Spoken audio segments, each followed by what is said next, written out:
Sí, vaya que hay muchos temas, profe, dándole la más cordial bienvenida, por supuesto, aquí a través de Positiva. Profe, comenzar quizás consultándole un poquito cómo vivió el día de ayer, ¿no? Usted también es una parte de esa rica historia del Deportivo Quito, que cumplió 80 años. No sé si pudo observar, nosotros tuvimos acá la entrevista con algunas personas, con Carlos Enríquez, con Luis Fernando Saritama, con Martín Mandra, que dijo algunas cositas muy buenas de usted, le cuento, profe, ya le vamos a hacer escuchar un poco de eso, ¿no? ¿Cómo lo vivió el día de ayer? ¿Qué significa para usted un poco este nombre, ¿no? Deportivo Quito. Bueno, en verdad es la fundación del Club Argentina, Así es. que luego pasaría a ser Deportivo Quito, justamente por un pedido de las autoridades deportivas de que se eliminen los nombres extranjeros. Mire cómo piensan los dirigentes anteriormente, que se elimine los nombres extranjeros de los equipos de fútbol. Hoy dicen los dirigentes del fútbol ecuatoriano, que se eliminen los directores técnicos del fútbol ecuatoriano y que no dirijan. ¿Cómo piensan? ¿No? También fue el caso de España, que después fue Politécnico, pero en el caso de Deportivo Quito, es un equipo que se estructuró bastante bien, que su origen, pues lo tuvo en la Plaza del Teatro, en donde celebramos los subtítulos, los títulos con el equipo deportivo Quito. Para mí, pues tenía, digamos, dos visiones. La primera, que antes las cosas sin mucho dinero, con bastante inteligencia por parte de los dirigentes con ese deseo de darle al hincha lo que le pedía, ¿no? Buenos equipos, equipos competitivos y que sean ganadores. Y la otra, una pena enorme, ¿no? Por verle al momento donde está Deportivo Quito y le veo, digamos, sin un norte. Le veo sin un norte porque no hay un proyecto que pueda solucionar todos los inconvenientes que se crearon a partir del año 2010, 2011 y de ahí para adelante fue todo, digamos, una tormenta que se vivió interno, pero quienes estaban adentro lo vivían de una manera feliz, porque gozaban de unas rentas excepcionales del Deportivo Quito que no podía pagar, ¿no? Deportivo Quito, si me permiten, en el 2008 pagaba 3.000, 3.500, 5.000, 7.000, justamente manda. ¿Y quién les habla? Eran quienes a su momento teníamos los sueldos más altos, después vino Donoso, ¿no? Y el presupuesto era de 1.700.000, que sumado más gastos médicos, transporte, etcétera, y más premios, podía llegar a unos 2.500.000, 3 millones, que eso sí puede generar Deportivo Quito por, digamos, su marca que tiene, por sus auspiciantes y quienes en ese momento también de una u otra manera hacían autogestión para financiar el equipo. Pero no hablar de Deportivo Quito, de un equipo de 7 millones, de 10 millones, de 20 millones de dólares, eso fue una locura y es justamente eso fue lo que le acarrió y le llevó a Deportivo Quito al lugar donde al momento se encuentra. Lastimosamente, Profesor sí. Sevilla, un cordial saludo. Un gusto poder tener acá una personalidad con tanta historia que conoce tanto el fútbol ecuatoriano. Pero muchos no saben que Carlos Sevilla también fue jugador de fútbol. Y yo digo, a mí siempre me gusta empezar por el principio. Cuéntenos un poquito de esa historia que usted estuvo en el Deportivo Quito, en técnico universitario. Y luego, ¿cómo es que se decide por la dirección técnica y haber pasado por tantos equipos, incluso en el fútbol internacional, en su experiencia en Perú? Pero cuéntenos un poquito sobre sus inicios como jugador para que la gente que tal vez no lo conoce sepan esos detalles. Y gracias por estar acá con el equipo positivo. Fabián, un gusto. Decirte que yo comencé en las divisiones menores Deportivo Quito. El entrenador que tuvimos fue Ernesto Takuri, que es el que nos entrenaba, el colegio Carlos Zambrano de Uyumbicho. Ernesto Tacuri era el asistente técnico de Ernesto Guerra en el año 68 y formamos un equipo bastante competitivo, razón por la cual fuimos campeones juveniles de ABNA en el 68, luego quedó el equipo de primera campeón profesional. Luego, por motivos de trabajo y estudio, para mí era muy difícil seguir entrenando normalmente con el equipo, razón por la cual unas veces estaba en el entrenamiento, otras veces no podía. Yo ya era profesor del Colegio Santiago de Guayaquil y también estudiaba en la Universidad Central y jugar al fútbol era bastante complicado. Tenía que cumplir 3 actividades y más aún cuando yo no tenía un medio de movilidad que me permita ganar tiempo. Razón por la cual jugaba en la reserva, ahí quedamos campeones en el año 70, 71. Debuté en el año 72 en la ciudad de Guayaquil frente a Emelec. Seguían los entrenamientos muy alternados, unas veces sí, otras veces no. Y cuando Deportivo Quito entrenaba aquí en el Colegio Militar de Loyaparo, en el Mariscal Sucre, pues asistía normalmente. Eso hizo que en el año 73, 74, yo ya juegue más continuamente con técnicos como Resquín, Diacorso, el compadre Salgado, Ernesto Guerra, que es el que me hizo debutar en Guayaquil en el 72. Y en el 75 los problemas de Deportivo Quito ya estaban presentes. Un grupo o mejor dicho, el equipo, nos paramos porque no nos pagaban. A mí me sancionaron 1 año y como yo no tenía muchos motivos, especialmente económicos, yo no solicité que me levanten la sanción en corto plazo, como lo hicieron con el resto de compañeros, y razón por la cual me prestaron para jugar el torneo de ascenso a segunda categoría al técnico universitario y jugué unos partidos en la ciudad de Ambato. Volví en el 76 y comencé a jugar ese año en Deportivo Quito y hasta ahí llegué. No, luego dejé el fútbol un poco, unos 2-3 años y volví como entrenador. Yo diría, las circunstancias hizo que yo reemplace a un profesor en el Colegio Andino de Educación Física.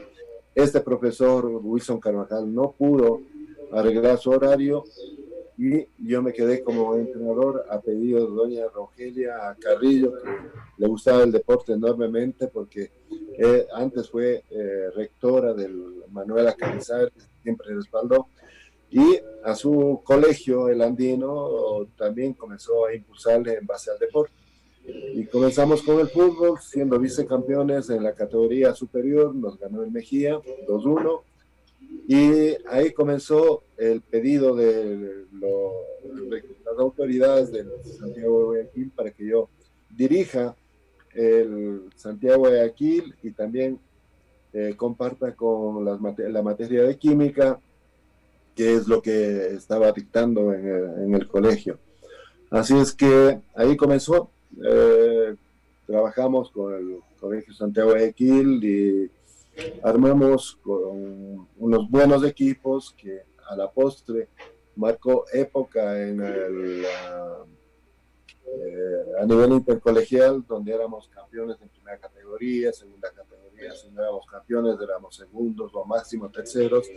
Eso incidió en que me contraten también el Juan Montalvo y trabajaba ya como entrenador en las 2 instituciones, en el Montalvo, campeón, que volvió a ser campeón a los 10 años, y ahí estaba desenvolviéndome hasta que llegó el inquietoso de Víctor Manuel Bataín,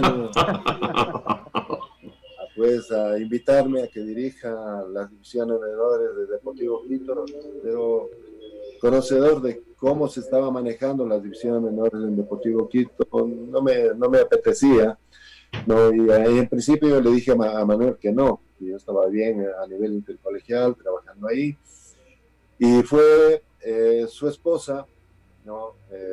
La que incidió para que, digamos, le acompañe a Manuel como asistente técnico y también me haga cargo de las divisiones menores en la época de Iván Pastor, que era el presidente. Ahí comenzamos a trabajar, a llevar muchos jugadores a nivel intercolegial y de fútbol amateur. Es decir, comencé por lo que es normal, buscar jugadores con la finalidad de armar buenos equipos y estos jugadores puedan reforzar el equipo de primera. Y en corto tiempo comenzaron a aparecer los jugadores que yo les tenía a nivel intercolegial en el equipo de primera. Hablo ya de Gabriel Yepes, después aparecieron Flores, Floril, Villarruel, Álvarez, Barreto, una gran cantidad de jugadores que formaron parte de Deportivo Quito y que hicieron historia en el equipo. Después apareció Cubero y muchos otros más, y por esas cosas del fútbol tuve que digamos, no, bueno, y en el año 83, 82 ya me hice cargo del primer equipo, 6 partidos, 5 me fue muy bien, 1 perdí. En el año 83 jugué el torneo de descenso, gané, fuimos primeros, en donde estaba Católica, Everest y Quevedo. Y en el año 84 el ingeniero Chiriboga y toda la directiva me proponen que me haga cargo del primer plantel. Yo no tenía en mente dirigir primera, yo quería seguir trabajando en las divisiones menores del Deportivo Quito, seguir alimentándoles, buscando buenos jugadores, y los premios que me habían dado como el mejor entrenador de las menores en los años que estuve en Deportivo Quito, como que de eso se valieron los señores dirigentes para que pueda hacerme cargo del equipo. Además, yo ya había hecho algunos cursos porque estaba muy consciente de que el conocimiento que yo debía tener de cómo manejar los equipos de fútbol y también saber de preparación física hizo que realice cursos en Colombia, en Chile y en México, en donde estuve 6 meses con 74 compañeros de 24 países, nacionalidades. Tuvimos profesores alemanes, belgas, españoles y mexicanos, en donde fui el primero en ese curso. Entonces, a los señores dirigentes también les vuelvo a recordar, no, capacidad, conocimiento por parte de los técnicos de fútbol ecuatoriano. No somos caros, no, ustedes mienten a la afición diciendo que los técnicos ecuatorianos somos caros. Lo que no somos, y yo no voy a prestar nunca, es para que hayan terceros de por medio y yo poder arreglar un contrato. Yo siempre me acostumbré a firmar un contrato vis a vis con los dirigentes, con los presidentes, y así espero terminar, si es que la posibilidad. Caso contrario, digamos, hasta ahí llegué. Y en el año 84, solamente con esto termino para que Fabián conozca, me hice cargo del equipo y la verdad que me fue mal. Comencé 4 partidos que perdí, y como es normal en el fútbol, cuando uno tiene dignidad, pues firmé mi renuncia, la fui y le entregué al ingeniero Chiriboga, le dije que hasta aquí llegaba, digamos, como entrenador deportivo Quito, y que me alejaba, no me alejaba del fútbol.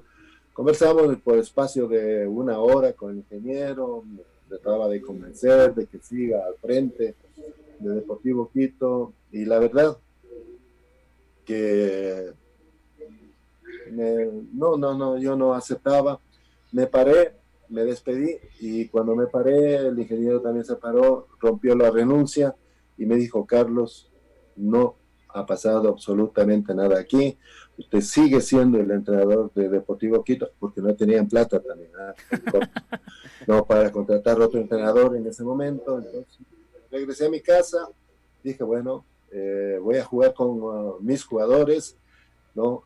Comencé a llamar a todos los jugadores de la sub-20, de la 18, y al día siguiente Deportivo Quito fue otro totalmente, y yo comencé a jugar.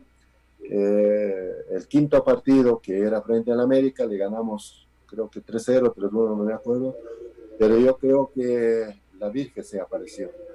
No, pues Dudamel, o Modernel, perdón, le quiso reventarle a Saucedo, estrellándole un balonazo. Él movió la cabeza, le pegó en la corona y la pelota entró, 1-0.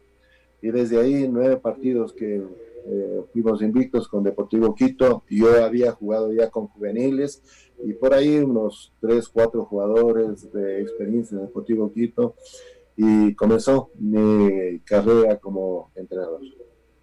Carlos, realmente qué satisfactorio el tenerte acá con nosotros, realmente con el equipo positivo y con toda la gente que nos sigue y que estaba naturalmente ansiosa de conocer detalles y cosas que tienen que ver con el fútbol, pero dichas por Carlos Sevilla. ¿Y por qué quiero hacer mención de esto? Dichas por Carlos Sevilla, porque sin que sea ninguna cosa extraordinaria, ni que esté poniendo, adornando con flores y con todo, la presencia de Carlos Sevilla, es el hombre que habla claro, que no tiene absolutamente ningún problema en decir las cosas como tienen que decirles, y fundamentalmente esto, hablar claro. Justamente metiéndonos un poquito ya en el tema de mucha actualidad, que es la selección ecuatoriana, que es el campeonato ecuatoriano, lo que ha sucedido en la Federación Ecuatoriana, lo que está pasando con el torneo nacional y lo que se vienen, las eliminatorias, en fin, todos estos detalles. La voz de Carlos Sevilla tiene que escucharse. Y por cierto, esta fue la previa que te había dicho justamente con la invitación también para estar en nuestra programación. Y es precisamente este detalle que tiene que ver con la selección ecuatoriana de fútbol. El hecho de que se dé preferencia a los técnicos extranjeros, que no se tome en cuenta el recorrido, la experiencia, los títulos alcanzados por técnicos ecuatorianos, y en el caso personal tuyo, Carlos, la experiencia acumulada, los títulos que has conseguido con equipos en el fútbol ecuatoriano. Pues lo que está pasando en la selección actualmente nos tiene muy preocupados, porque se contrató un técnico europeo, no se sabe si va a seguir, no va a seguir, una cláusula del contrato que le da la libertad de irse sin reconocer absolutamente un centavo como cláusula de rescisión a favor de la Federación Ecuatoriana, lo de Antonio Cordón, que es el director deportivo de la Federación, es decir, no se sabe qué mismo va a pasar, no hay convocatorias, no hay un trabajo con la selección ecuatoriana de fútbol, y analizamos con los compañeros de que se ha perdido el tiempo increíblemente, se ha perdido mucho tiempo. Carlos, quisiéramos conocer precisamente tu opinión, tu concepto sobre estos temas que tienen que ver con la selección ecuatoriana, con el técnico, señor Cruyff, como también lo de Antonio Cordón. ¿Qué opinión te merece, Carlos? Bueno, Patricio, comenzaré diciéndoles que viajé al viejo continente con las ideas bien claras. Yo necesitaba saber, digamos, cuál es la filosofía de la escuela holandesa, de la escuela española, de la escuela italiana, luego después con la escuela anglosajona, con la finalidad de saber cómo se trabaja en cada una de esas escuelas. Y eso me permitió, ¿no? Viajar con mi dinero, señores dirigentes del fútbol ecuatoriano, con mi dinero, no gratis como ustedes viajaron a España, no, a ustedes les pagaron, yo me fui gratis, digamos, pagado por mis propios recursos durante 8 veces. Entonces conozco muy bien cómo funciona el fútbol europeo, cómo se trabaja en Barcelona, que es el modelo que se está implantando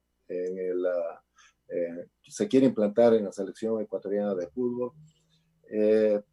Y considero, digamos, que aquí falta experiencia por parte de los señores dirigentes, y tú, Patricio, Fabián, Diego y también Mauricio saben muy bien en la Conmebol tienen ex entrenadores de fútbol y ex directores técnicos.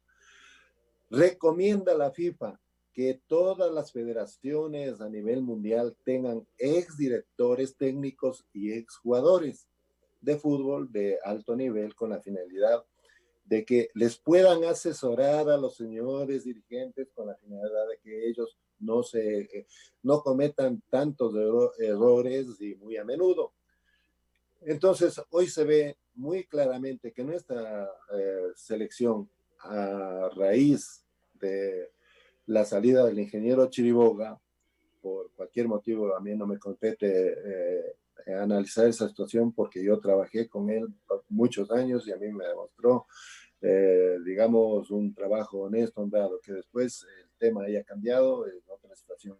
Pero la experiencia que adquirió es muy importante. ¿Y por qué la experiencia? Porque a través de la experiencia se adquiere conocimientos y en el fútbol es fundamental las relaciones humanas, los amigos, las amistades que se consigue a nivel internacional, quienes le guían, le orientan a los dirigentes. Lo mismo pasó en mi caso cuando yo iba a conversar con técnicos, preparadores físicos, médicos, dirigentes en el fútbol europeo. Entonces, al no tener un buen asesoramiento, los señores dirigentes del fútbol ecuatoriano al momento hace que cometan errores tan grandes como querer cambiar, cambiar el modelo de dirigencia en el fútbol ecuatoriano. Eso es lo primero. Nadie les dijo a ustedes, señores periodistas, que se va a cambiar el modelo de la dirigencia del fútbol ecuatoriano. Y aquí quiero rapidito nomás explicarles, hay tres modelos. El anglosajón, que está dirigido por el técnico y tiene un grupo económico que es el que solventa todos los gastos. Verbigracia, Ferguson, Verbigracia, Werner en el Arsenal, no. Ellos son los que manejan todo, los que contratan, los que llevan jugadores, los que venden jugadores, etc. En el caso del fútbol ecuatoriano antes era presidencialista, tenía un presidente, una directiva y una comisión de fútbol. Y en el caso actual del fútbol moderno, que se dice, se está tratando de inculcar en nuestra selección, el fútbol, digamos, la dirigencia es horizontal, en donde el presidente no tiene como obligación generar recursos y velar por la parte administrativa. Ahí viene el director técnico, que es el que está relacionado con el presidente y es el que da sugerencias, cuáles son las características de los jugadores que necesita para formar su equipo. ¿A quién le da la sugerencia? Al director deportivo. El director deportivo, a través de sus scouts, que buscan los jugadores que quiere su técnico. Entonces, aquí desaparece comisión de fútbol, desaparece dirigentes, y por eso en algún momento Jaime Estrada dijo que solamente le ha dado la mano a Jordi Cruyff cuando hicieron la presentación del proyecto, y que desde ahí no ha conversado absolutamente nada y que no conoce nada de esta expresión. Y yo, mirando un diario español, veo, digamos, unas frases que me llamaron la atención de Jordi Cruyff, en donde dice: yo no tengo por qué informar, no me da la gana de informar, no, porque yo sé a quién informo. Entonces, ¿a quién tiene que informar? ¿A quién tiene que dar, digamos, detalles de todo lo que hace? Al presidente y al director deportivo, ¿no? Entonces, esa situación hace que haya problemas en la Federación Ecuatoriana de Fútbol. Y esa es una gran verdad que yo lo detecto, lo veo de esa manera. Así es que se procede, digamos, a querer cambiar el fútbol moderno. El fútbol moderno, que es, ¿no? Es, digamos, hoy hay que aprovechar la serie de herramientas tecnológicas en todo campo, comunicación, videos, etcétera, no, con aumento de el número de gente que conforman el cuerpo de técnico, con la finalidad de hacerle más fácil y llevadero la relación, la comunicación con los jugadores, es decir, hoy, ¿no? Con eh, un video, ¿no? Y con el analista de video y que le entrega todos los datos al entrenador, pues se demora 15 segundos, 20 segundos en decirle, estas son sus mejores acciones y estas tienes que mejorar. En cambio, yo que tengo Instant Football, ¿no? En donde es una plataforma a nivel mundial que me da los mismos datos que ellos tienen, ¿no?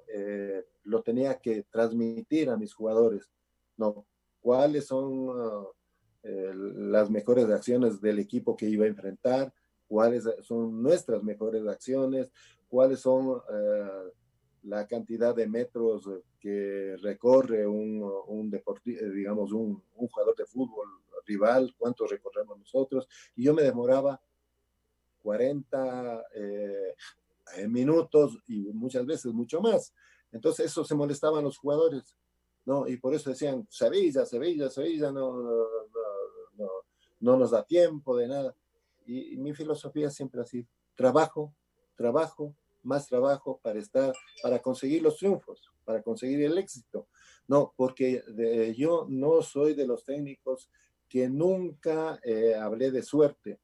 No, a la suerte también hay como buscarlo en base a trabajo más trabajo, ¿no? Y los jugadores actualmente están también ya siendo protagonistas de las decisiones que hay que tomar en los equipos de fútbol o en las selecciones. Entonces, ¿por qué? Porque los técnicos lo permiten, ¿no? Los técnicos o los dirigentes le preguntan, ¿y qué tal este entrenador? ¿Y cómo trabaja este preparador físico? Porque no tienen el conocimiento pleno los señores dirigentes de qué es lo que están haciendo el entrenador o el preparador físico, o no hay confianza. Entonces, hablando de Jordi, no tengo nada contra Jordi, ¿no? Yo soy amigo, o fui amigo de su padre, en donde la vio negra, en esa época estuve yo, en Barcelona, en donde para imponer su filosofía le costó muchísimo tiempo, ¿no? En transmitir a sus jugadores y después que la hinchada lo conozca, su 3-5-2, que es lo que le gustaba jugar, o tenía la variante 3, perdón, 3-4-3, ¿no? Que es lo que jugaba. Entonces,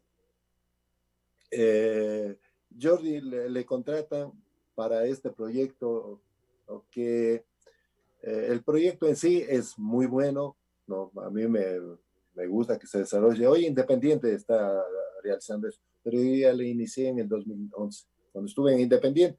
Yo le inicié, yo cambié todo y le dejé todo el camino que ahora está recorriendo el Independiente. Es decir, no hay novedad. Es más, no, yo estaba dando clases a los profesores de las divisiones menores, les enseñaba todo y después no querían aplicar lo que les estaba enseñando porque decían, no conocemos bien y si que perdemos nos van a votar. Michel me dijo, no te preocupes de ellos, preocúpate del primer equipo. Hoy, ¿qué hace Michel? Han pasado 10 años. ¿Qué está haciendo Michel?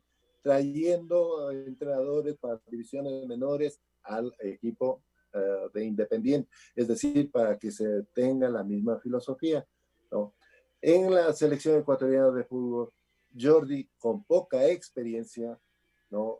Como entrenador, y él más ha sido director deportivo, viene al fútbol ecuatoriano y lamentablemente no pisa la cancha, no comparte una pelota con los jugadores, les da a conocer, ¿no? Cuál es su proyecto a los jugadores, cómo quiere que jueguen. Y aquí viene el gran inconveniente, el gran problema. Yo puedo tener, ¿no? El deseo de tener el gran jugador en la selección. Y el momento que está dentro del campo de juego, en el entrenamiento, no me cumple. ¿Qué es lo que tengo que hacer? Cambiar, ¿no? O estoy en un partido amistoso, no me cumple el entrenamiento, no me cumple el partido amistoso, ¿qué tengo que hacer? Cambiar. No me cumple bien el entrenamiento en el partido amistoso, llego al partido oficial y no me cumple, ¿qué tengo que hacer? Cambiar. Eso todavía no se ha dado esta etapa, solamente se ha dado el escogitamiento y transmitir los conocimientos. ¿Cómo quiero que juegues dentro del campo de juego? Es decir, que cumplas tu función, el marcador derecho, que vaya, venga, vuelva, que cierre, que levante los centros, que tope, que vaya por dentro, que vaya por fuera, etcétera, etcétera. Eso lo puede decir. Lo difícil es armar la sociedad, armar el bloque, armar el equipo, y eso todavía no ha hecho Jordi, razón por la cual veo, digamos, que nuestra selección es la más noble, no, mejor dicho, estamos hablando de selección, no tenemos selección, pero es la más noble que va a participar en estas eliminatorias. Si es en septiembre, que yo le veo bastante difícil, porque en Bolivia, en Argentina, en Perú, en Colombia, Ecuador, no se está trabajando, no hay fútbol, ¿no? Entonces, esta situación nosotros estamos dando una ventaja muy grande, y peor todavía aún, Jordi se va de asistente de Javi al Barcelona de España. Cordón ha estado trabajando un mes en el Betis, le lleva Peregrini, ¿no? Que ya trabajaron en el Villarreal. Entonces, también nos están viendo la cara, ¿no? Nos están viendo la cara, están ganándose la plata de alivio, ¿no? Cantidades que no se merecen ganar, porque ese dinero, si es que se paga a un técnico de trayectoria, que haya dirigido selección, que ha estado en eliminatorias, que haya dirigido un mundial, está muy bien, pero pagar a quien viene a experimentar, a quien viene, digamos, a dar sus primeros pasos dirigiendo una selección, esa cantidad es, digamos, una falta de experiencia total por parte de los señores dirigentes. Yo le pago la misma plata a John, ¿no? La misma plata. Le digo, ¿cuánto vas a ganar, digamos, hasta finalizadas las eliminatorias? 5 millones de dólares, muy bien. A ver, te voy a pagar 500. Los 2.500.000 te pago y te completo los 5 millones si es que clasificas al mundial. Es decir, no un contrato por objetivos, que era lo más lógico e ideal para nuestra selección. Sin ninguna duda, profe, qué gusto saludarlo a la distancia. Para mí es un placer enorme poder conversar con alguien que, como ya le decían los compañeros, sabe mucho de fútbol y sobre todo nos puede dar estas opiniones. Le tengo dos preguntas. Si a Carlos Sevilla le dicen, como usted pide experiencia y que el técnico ecuatoriano no es tan caro como se hace ver, y le dicen que vaya y dirija la selección ecuatoriana de fútbol, ¿cómo lo trataría, profe? Sabiendo todo el entorno que vive la federación, todos los problemas con jugadores, lo del piso 17 y lo que pasó anteriormente con algunos deportistas. Si le dicen a usted que vaya a dirigir la selección en este momento dándose la salida de Cruyff, ¿lo aceptaría y cómo haría para hacer ese recambio? Y al menos que los problemas se vayan un poquito menguando. Y otra, profe, al técnico siempre se le culpa mucho cuando no responde un jugador, pero usted daba un punto importante. Usted dice, me responde en el entrenamiento, pero no en el partido. ¿Por qué cree que se da eso, profe? Gracias, buenos días. Bueno, Mauricio, decirte que pensar en la posibilidad de dirigir la selección ecuatoriana de fútbol, un técnico ecuatoriano, es muy descabellado. Acá, lamentablemente, los señores dirigentes piensan, digamos, que un técnico extranjero es la solución, que él les va a solucionar o les va a cumplir los objetivos que tiene. En mi caso, cuando estuve en la selección, yo gané, digamos, por concurso de merecimiento, ¿no? Ahí nos presentamos todos los técnicos ecuatorianos, porque esa fue la filosofía del ingeniero Chiriboga, ¿no? Que seamos los técnicos ecuatorianos que nos hagamos cargo de la selección. Y comenzamos a trabajar todos los jugadores que después utilizó Hernán Darío, pues y yo ya les había trabajado desde el mes de diciembre, ¿no?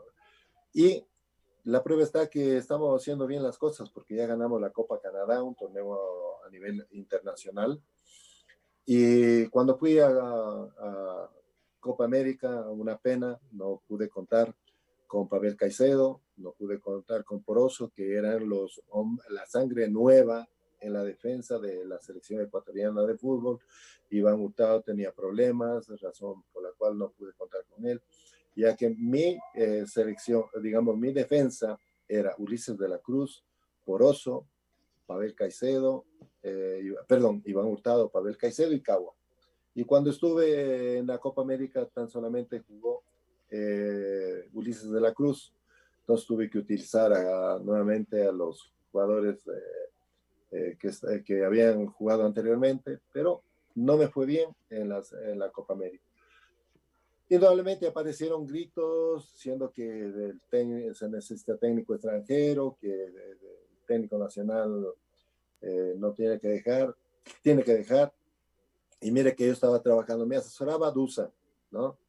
Y estaban todos los técnicos de primer nivel del fútbol ecuatoriano. Estaba Torres Garcés, estaba Polo Carrera, Flaco Encalada, y alguien más que en ese momento habían dirigido primera categoría. Entonces con ellos estábamos trabajando, formando un equipo de fútbol, teníamos planificado cómo trabajar toda esa temporada en la selección. Mi sueldo, escuche bien, era de $6,000, ¿no? Y de eso para abajo, para el resto de miembros del cuerpo técnico de la Federación Ecuatoriana de Fútbol. Así es que yo le veo muy difícil. Yo considero, digamos, que debe dirigir un técnico ecuatoriano la selección ecuatoriana de fútbol. ¿Por qué? Porque yo cuando fui técnico de la selección ecuatoriana de fútbol y viajé a Europa como director técnico nacional, pues era como que llegaba el presidente de la República, como que llegaba el Papa, ¿no? Cuando yo iba a visitar un equipo de fútbol no, al Real Madrid, estoy hablando del Barcelona, estoy hablando del Milan, estoy hablando también fui al Mallorca, etcétera, no, en donde me recibían y me daban toda clase de atención y me decían, ¿qué necesitas? No, a ver, esto en una selección hay que hacer esto. Hiddink me decía, mira, no, ex seleccionados. Yo hablaba con ex seleccionados no, que habían dirigido ya en las eliminatorias, que habían dirigido un mundial. Entonces me decía, tienes que tener un cuerpo técnico confiable. Sachi me decía, mira, no, los resultados tienen que aparecer en una selección, caso contrario, eres el peor técnico, te van a echar, etcétera, etcétera. Es decir, experiencias de ellos que lo tenía y que después yo les podía transmitir a mis jugadores. Entonces, esas experiencias, ¿no?, que uno los va captando en el fútbol europeo a nivel sudamericano, estaba con Menotti, estaba con Bilardo, estaba con Tavares, ¿no? Aquí en el fútbol Lazzaroni, en el fútbol sudamericano, y le llenan a uno en base a su experiencia de conocimiento, y uno tiene mayor cantidad de conocimiento y herramientas para poder utilizar y aplicarlo en un equipo de fútbol, o en este caso la selección. Entonces digo, si es que nuestra selección está dirigida por un extranjero y ellos tienen el privilegio, ¿no?, de relacionarse a nivel internacional con toda esta clase de gente, las experiencias se van llevando ellos y no quedan para el fútbol ecuatoriano, no se les puede transmitir en el fútbol ecuatoriano, y eso es una pena, ¿no? Así es que le digo, yo no me hago ni la idea, ¿no? Porque yo soy un técnico que me gusta la disciplina, que me gusta el trabajo, a mí no me mangonea nadie. Eso es lo que quisieron hacerme. No, me quisieron imponer que vaya a jugar en Casablanca, y yo dije no. Yo juego en el Estadio Olímpico Atahualpa las eliminatorias, y esa fue una de las razones fundamentales para que yo deje de dirigir la selección.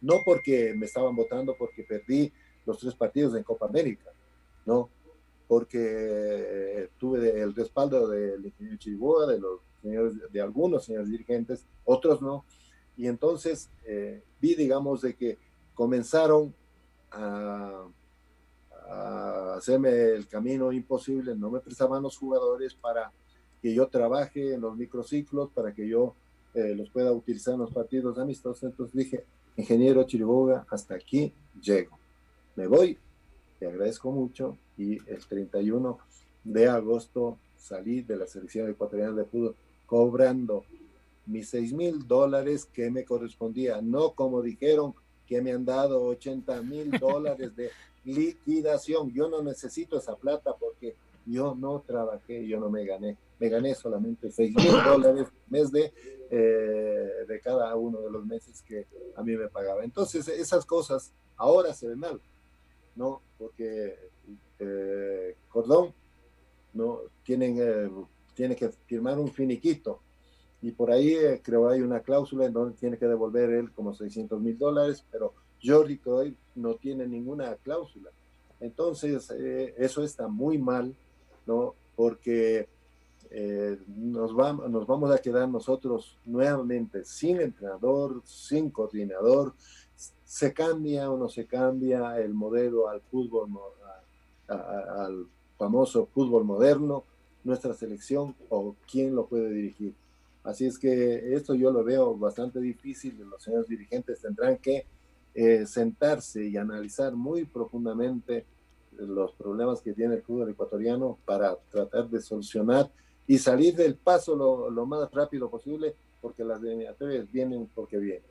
Profe Sevilla, compartimos con usted este diálogo aquí en Radio Positiva. Quiero nada más saludar a toda la gente que está conectada con nosotros a través de las redes sociales y que le envían también algunos saludos. Fran Paul Becerra, Carlos Virués, Ronald Armas, Diego Villacrés, Sebastián Basabe, David Suaz Navas, inclusive le envió un mensaje, profe. Dice, gracias, profe, gracias por todo lo que ha dado a la noble institución. Le envían un saludo, profe. Eduardo Silva también nos está mirando a través de la señal de Facebook, toda la gente que está conectada con nosotros. Profe, bueno, primero que nada también felicitarle. Qué memoria la suya, ¿eh? Escuchaba cuando le preguntaba a Fabián de su carrera y parece que estaba leyendo un libro, parecía que estaba leyendo un diario suyo, ¿ah? Impresionante, fechas por poco y hasta las horas, ¿no? Que en las que fue contratado y en donde trabajó, algo realmente casi sensacional. Las alineaciones, ¿no? Sí, se las sabía perfecto, espectacular. ¿Cómo no acordarse de ese arquero? Espectacular. Profe, ahora bueno, con este tema justamente que usted venía tocando, el tema de la selección, ya más adelante le entrego este detalle que le habían anticipado de Martín Mandra, pero con relación a esto, profe, me parece que es importante también consultarle su opinión, ya que hemos hablado de Jordi Cruyff, de Antonio Cordón, y usted ha dado también su punto de vista, pero consultarle de los jugadores. Actualmente en la selección nacional, si es que los tenemos, si es que no los tenemos. ¿Por qué le digo esto, profe? Porque con la falta de resultados en los últimos años, en realidad ha venido una pregunta que salta a todos los aficionados al fútbol y a la prensa deportiva también, y es si jugar con los experimentados o hacer un cambio radical en cuanto a edades de jugadores, porque me parece que Ecuador sufrió no sufrió, más bien dicho, la transición adecuada en el paso del tiempo, en la que había que mezclar jugadores de experiencia que enseñen a otros más jóvenes y que estos tomen la posta a futuro, sino que se jugó con una generación de futbolistas que nos dio muchísimo y que después dejó de darnos algunos resultados, pero hoy en cambio se pretende quizás cambiar todo. Cambiar prácticamente toda la selección, sobre todo después del éxito de Jorge Célico el año pasado en el Sudamericano y en el Mundial de Sub-20. Entonces, ¿es conveniente o no es conveniente este cambio brusco, digamos, generacional, empezar a jugar con jóvenes, casi todos quizás, o contar sí con algunos de experiencia o muchos de experiencia? Porque usted hablaba de eso justamente, de la experiencia que como entrenadores y jugadores se ha ganado y que evidentemente en la cancha también se debe mostrar. Profe, por favor, si nos puede contestar esto, que me parece que también es algo fundamental. Bueno, primero a quienes están mirando, mi saludo muy cordial y decirles que para mí es un gusto compartir estas experiencias y que vayan teniendo un conocimiento un poquito más amplio, los hinchas me refiero, ¿no?, de lo que es el fútbol. A ver, mire, sobre su pregunta, Diego, cuando jugaba al fútbol, el asunto era bien difícil y Patricio lo conoce, lo sabe muy bien en esas épocas. Ser futbolista era un pecado. ¿Por qué, profe? Jugaba fútbol el vago, jugaba el fútbol el que no quería estudiar, jugaba el fútbol el chumado, el borracho, ¿no? Así es que mirado a nivel de sociedad éramos nosotros una lacra. Y los intelectuales nos echaban sus piropos indicando que no sabemos pensar, que no. Carlos, ¿tú recuerdas que los padres de familia decían primero a estudiar y después a la pelota y le quitaban hasta los zapatos de fútbol y le quitaban el balón y primero a estudiar le decían, nada de fútbol, los futbolistas son los vagos? O estudias o juegas al fútbol, pero las dos cosas no le permitían que haga. Y yo comencé a cambiar toda esa situación cuando estaba en el colegio y cuando estaba también en las divisiones menores de Deportivo Quito, pues con los padres de familia les decía, mire, hay que negociar. ¿Quieres jugar al fútbol? Le pregúntele a su hijo y él le va a decir sí. Y le dice, te voy a apoyar, pero siempre que me saques muy buenas notas. Entonces había un negocio y todo andaba bien, venía a entrenar y sacaba buenas notas. Es decir, todo hay como arreglar en base al diálogo. Entonces le decía que me preocupé ya cuando fui entrenador de profesionalizar a nuestros jugadores, y esa es la razón de las visitas domiciliarias, del control domiciliario que yo realizaba, no solamente en los equipos de primera categoría, sino también en las divisiones menores. Y cuando yo pasaba al comienzo, decían, y este que está loco, aquí cuando salía de Carcelén y terminaba en La Mena, en Chillogallo, visitando a 70 jugadores, probablemente que no visitaba a todos los 70, llegaba a visitar 12, 14, 16 jugadores de las divisiones menores, y era algo nuevo para los padres de familia, etc. Pero pasó el tiempo, ¿no? Y ya me extrañaban los padres de familia, me decían, no, le agradezco, profe, por no, la visita que hace usted, cómo ha cambiado mi hijo, etcétera, etcétera. Bueno, ya en el fútbol profesional igual seguía insistiendo el aspecto disciplinario, el comportamiento del jugador, después de los partidos, antes de los partidos, les hacía visitas domiciliarias intempestivas para ver si están o no están, no, digamos, hablaba sobre cómo manejar su dinero, todas esas situaciones, que sigan estudiando, que sigan, digamos, ellos capacitando para que sean unos muy buenos profesionales, no solamente del fútbol, sino también de en su vida. Y cuando estaba en los equipos de fútbol, nos íbamos a jugar en Guayaquil, perdíamos, empatábamos o ganábamos, querían permiso después del partido. Dije, no vinimos de turismo, vinimos a jugar, ¿no? Así es que pasan a descansar y día de mañana nos regresamos. Cuando ustedes ya tengan su dinero y no están jugando al fútbol, vengan a visitar Guayaquil, vengan a visitar cualquier otra ciudad y ganen su dinero. Lo mismo me pasó cuando dirigía la selección. Querían, digamos, cuando estábamos jugando en otro país, salir después del partido. Les dije, no, es imposible. Acá se quedan. Eso se llama disciplina, planificación, organización. Entonces, los jugadores, cuando se gana y hay dinero de por medio porque se cobra premios, estaban felices, contentos, pero cuando se perdía el asunto se me complicaba. Así es que ahí venían los pequeños inconvenientes, querían jugarse, querían salirse, pero no los dejaba, y ahí ya venía el roce con los jugadores. Y ahora, contestando la pregunta de Diego, los jugadores actualmente del fútbol, no solamente ecuatoriano, tienen que bajar un poquito su perfil, porque son los que le señalan al director de una selección, le dice, bueno, entrenamos este día, mañana descanso, o simplemente nos manda a la casa, no hay concentración. Ellos mandan ahora, profe. Es decir, ya intervienen directamente y cuestionan la planificación. Entonces hay que tener, digamos, el conocimiento bien claro y proceder como uno piensa. Indudablemente que habrá en algún momento que negociar y hay que negociarlo, pero la decisión al final no tiene que tomar el técnico. Entonces, evitar los brotes de indisciplina que han habido en nuestra selección, digamos, resentimientos por la mala repartición en el aspecto económico de los premios y también cuidar la integridad de nuestra selección y también cuidar la integridad individual de cada uno de los jugadores. Eso no se ha estado haciendo últimamente, o los jugadores han estado abusando de esa situación. Todos sabemos que los jugadores vienen, ¿no?, de Europa 3 días antes, 4 días antes, 5 días antes, pero ¿qué es lo que hacen? El primer día no van a la digamos, a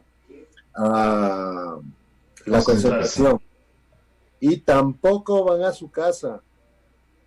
¿Dónde van? Entonces, de eso tiene que preocuparse el técnico. Profe, pero ese tipo de cosas usted las dice por todos los jugadores, porque yo le decía si contar con los de experiencia de los jóvenes. ¿Los jóvenes también son igual o más bien ellos hay como moldearlos todavía un poquito para que no sean así, para que no cometan esos errores? Bueno, si es que no se comienza a trabajar con los jóvenes desde esa edad, desde temprana edad, el asunto, sabe que aprenden en menos de 15 días, saben más que el jugador experimentado.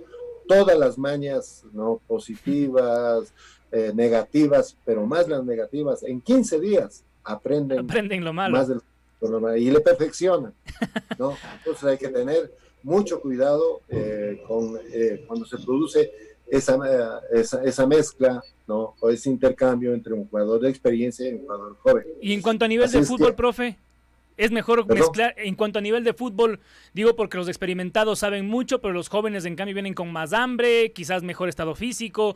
¿Qué conviene hoy por hoy en la selección?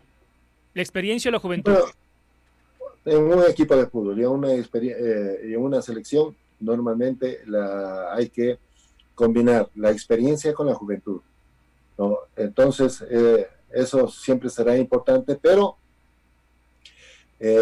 si es que nosotros ya queremos, hace un momentito hablaba Diego de transición, no, queremos tener una transición más rápida, tenemos que convocar más jugadores jóvenes que jugadores experimentados, con la finalidad de poder trabajar con ellos mayor cantidad de tiempo y que vayan asimilando los conocimientos, poniendo en práctica lo más rápido posible.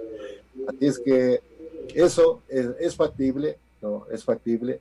Y aquí quiero decirles algo que es esencial, fundamental. Muchas veces algunos colegas de ustedes, señores periodistas, y especialmente el hincha, dice: la selección sub-20 de Ecuador ganó el sudamericano, fue tercera en el mundial, que sean ellos los que nos representen y que jueguen las eliminatorias. Es un error, porque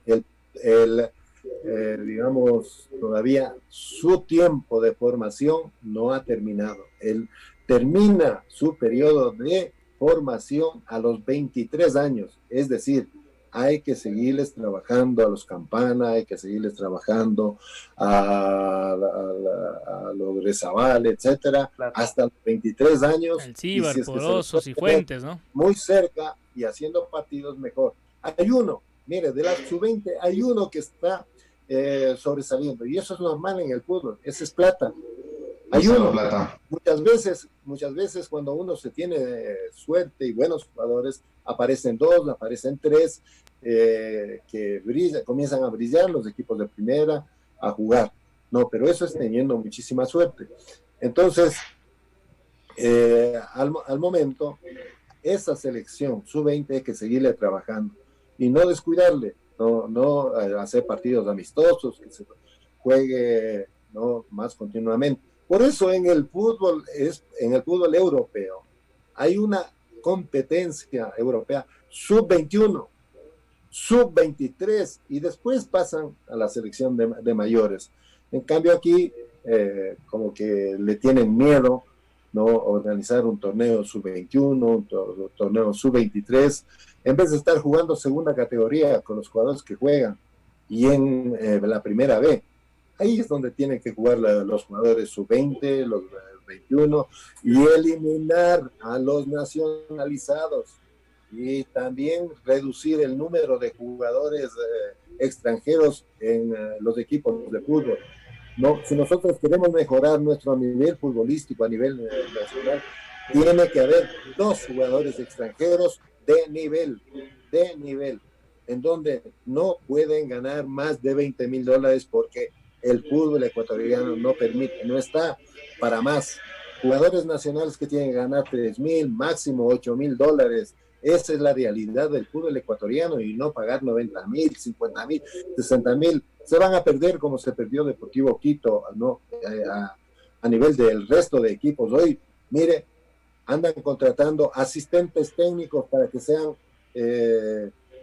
directores técnicos de los equipos de primera. ¿Por qué? Porque no tienen recursos económicos, ¿no? Esos equipos no pagan a los jugadores, deben a los jugadores. Así es que de eso no se puede hablar en otro momento, y decirle que nuestra selección no tiene ni jugadores experimentados, no tiene ni jugadores jóvenes, es decir, estamos pero ya hemos perdido tiempo, dinero, ¿no? Y eso en el fútbol a la final se paga.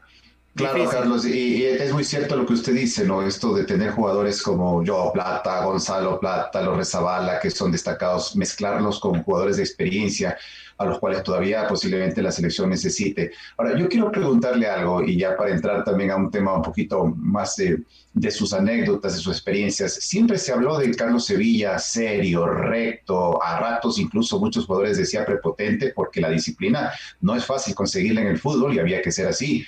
Yo recuerdo en el año 91 jugaba por el Colegio Benalcázar, dirigido por Iván Vera, y usted dirigía el Santiago Guayaquil y les ganamos la semifinal. El colegio era varios años que no quedaba campeón y ese año logramos hacerlo. Y no hubiera querido estar en los zapatos de los jugadores del Santiago Guayaquil porque la repelada fue fuerte luego del partido. Eso del camerino, ¿cómo lo pudo manejar? ¿Le costó algunas veces conflictos con jugadores?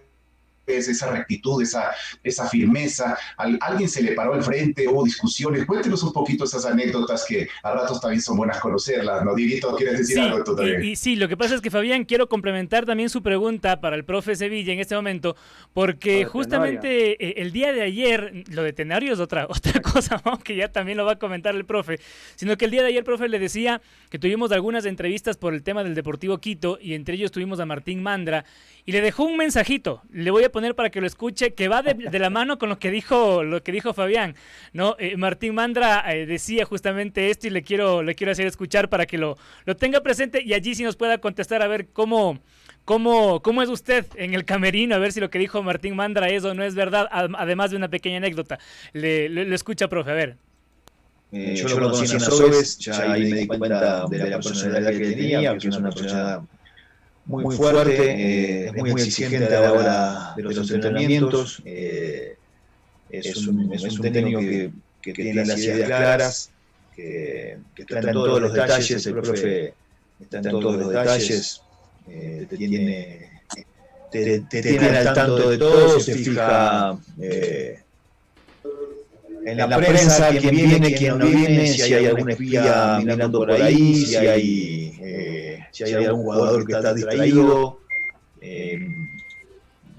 Tácticamente prepara los partidos que después salen, lo que dicen en la semana después son las cosas que salen los días domingos, así que tenés que conocerlo y tener un poco de paciencia, porque a veces cuando se enoja tiene un carácter sumamente duro, pero tuvimos unos choques en el 2008 con él, cuando yo quería jugar, que venía de una lesión y no me ponía en la liguilla, pero después tengo una relación extraordinaria, es un padre en el fútbol para mí, porque me trajo a Ecuador cuando él estaba en Azogues y me hizo vivir todos estos momentos hermosos que estoy viviendo hasta el día de hoy. Ahí está, profe, ¿qué le parece? Y le agrego algo más a lo que dijo Martín Mandra, que él contaba el día de ayer que cuando le hizo el segundo gol a Liga de Quito en Casablanca, ese gol con el festejo que ya, bueno, todo el mundo conoce, sí. Usted le reclamó y le dijo, pero Martín, ¿cómo vas a hacer este festejo? Te van a sacar amarilla y nos quedamos sin ti para el resto. Y Martín Mandra le decía, profe, Sevilla casi me mata, dijo. Y le dije, profe, disfrute, estamos ganando. Cuéntenos, profe, si es verdad todo esto. A ver, cuéntenos un poquito. Primero, el técnico puede disfrutar cuando el árbitro ha pitado la finalización del partido, antes no, porque en el fútbol todo puede pasar. Lo que me decía Fabián, así fue. Benacaste tenía un gran equipo, ¿no? Y la verdad perdimos 2-1, y no solamente perdimos el partido, sino que también perdí una parrillada que aposté con el licenciado Lombeira, que era mi gran amigo.